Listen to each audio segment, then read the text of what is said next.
Assalamualaikum warahmatullahi wabarakatuh. Halo semuanya, perkenalkan nama saya Nurfaiza Hirani dari kelas 6B NPM 2010 6.10 588. Saya merupakan mahasiswi program studi Pendidikan Matematika Fakultas Keguruan dan Ilmu Pendidikan Universitas Singapura Bangsa Karawang. Video kali ini merupakan tugas dari mata kuliah Inovasi Pendidikan tahun ajar 2023 semester 6 dengan dosen pengampu Bapak Dr. Haji Dadang Rahmat Munandar MPD dengan model pembelajaran tim pair share dan materinya trigonometri aturan kosinus. Video kali ini akan membahas mengenai inovasi pembelajaran tim pair share pada materi trigonometri aturan kosinus. Sebelum kita membahas ke inti dari video ini, kita perlu tahu dulu mengenai apa sih itu inovasi pembelajaran. Inovasi pembelajaran merupakan proses belajar pada siswa yang dirancang, dikembangkan, dan dikelola dengan kreatif dan menerapkan berbagai macam pendekatan ke arah yang lebih baik untuk menciptakan suasana dan proses pembelajaran yang kondusif terhadap siswa. Nah, salah satu bentuk inovasi pembelajaran yang ada adalah model pembelajaran think, pair, share. Nah, model pembelajaran think, pair, share ini merupakan strategi diskusi kooperatif yang dikembangkan oleh Frank Lehman dan koleganya dari Universitas Maryland di tahun 1981. Think, pair, share ini memberikan ke peserta didik waktu untuk berpikir, menjawab, saling membantu satu sama lain, dengan harapan peserta didik mampu bekerja sama, saling membutuhkan, dan saling bergantung pada kelompok kecil secara kooperatif. Di sini ada langkah-langkah model pembelajaran think, pair, share menurut Subregional di tahun 2013. Tahapnya ada 3 sesuai namanya, yaitu tahap think, tahap pair, dan tahap share. Untuk tahapan yang pertama, yaitu tahap think, di sini langkah-langkahnya guru menyajikan pertanyaan, masalah, atau topik pembelajaran kepada siswa tentang aturan kosinus. Lalu siswa diberikan waktu untuk berpikir secara individu tentang pertanyaan atau masalah yang sudah diajukan guru tadi. Nah, untuk selanjutnya, guru membagikan LKPD kepada peserta didik dan membimbing peserta didik untuk berpikir terhadap permasalahan yang ada di LKPD.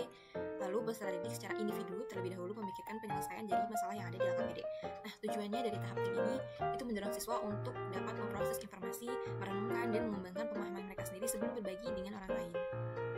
Nah, di sini contoh dari permasalahan materi aturan kosinus. Kali ini kita akan membantu Kapten Heri menenggelamkan kapal nelayan asing yang menangkap ikan secara ilegal dan berdasarkan instruksi dari Heri bahwa kapal ini harus ditenggelamkan. Kapten Heri menggunakan kapal militer untuk melakukan eksekusi yang meninggalkan pangkalan sejauh 5 km dan bersama dengan itu dia menyuruh anak buahnya membawa kapal asing tersebut menjauhi pangkalan sejauh 10 km. Arah lintasan kedua kapal tersebut berbeda, membentuk sudut 60 derajat. Sebelum melakukan penembakan, dia harus tahu dulu seberapa jauh sasaran itu. Kapten Heri ingat kita sekolah pernah belajar aturan kosinus bahwa jika diketahui segitiga yang pada sisinya A, B, dan C, maka berarti C kuadrat sama dengan A kuadrat ditambah B kuadrat dikurangi 2 dikali A dikali B dikali kosinus θ. Nah, kalau misalnya sudah diberikan permasalahannya, boleh diberikan informasi dasar mengenai aturan kosinusnya terlebih dahulu. Nah, di sini aturan kosinus itu merupakan persamaan yang memberikan hubungan antara panjang sisi sebuah segitiga dengan kosinus sudut pada segitiga tersebut. Nah, aturan kosinus ini bisa digunakan dengan kondisinya ada segitiga yang sisi atau segitiga yang memiliki sisi sudut sisi. Peserta didik tadi kan menerima LKPD, ini merupakan contoh LKPD-nya. Nah, untuk tahap selanjutnya yaitu tahap pair. Nah, di tahap pair ini siswa akan dipasangkan dengan teman sekelas minimal 2 orang atau bisa sampai 4 orang. Jadi ini bisa sesuai dengan teman sebangku atau bisa melalui pengacakan secara random. Nah, untuk selanjutnya guru meminta peserta didik untuk memperlihatkan hasil kerja pada tahap think kepada teman sekelompoknya.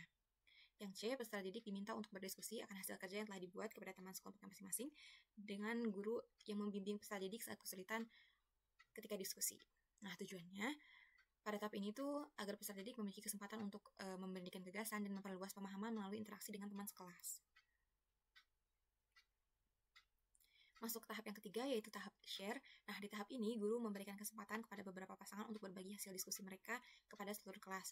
Untuk yang mau mempresentasikan bisa inisiatif gitu atau dengan perintah guru. Nah, bisa juga nih untuk yang mempresentasikan ini bisa perwakilan kelompok atau sekelompok. Sementara untuk kelompok yang lainnya memperhatikan dan memberikan tanggapan. Di sini guru berperan sebagai fasilitator dan mengarahkan hasil diskusi peserta didik ke arah yang diharapkan oleh guru. Nah, tujuannya untuk memperluas wawasan siswa melalui pemikiran dari perspektif orang lain dalam kelas. Siswa juga bisa belajar dari gagasan-gagasan baru yang dibagikan oleh teman sekelas mereka. Kesimpulannya, model pembelajaran think, pair, share adalah metode kolaboratif yang efektif dalam meningkatkan keterlibatan peserta didik dalam proses pembelajaran. Dengan merangsang pemikiran kritis dan memberikan kesempatan untuk berinteraksi dengan teman sebaya, model pembelajaran ini bisa membantu peserta didik untuk dapat lebih aktif. Terima kasih untuk teman-teman semua yang sudah menonton video ini sampai akhir. Semoga bisa bermanfaat. Jangan lupa untuk di like dan komen. Terima kasih. Wassalamualaikum warahmatullahi wabarakatuh.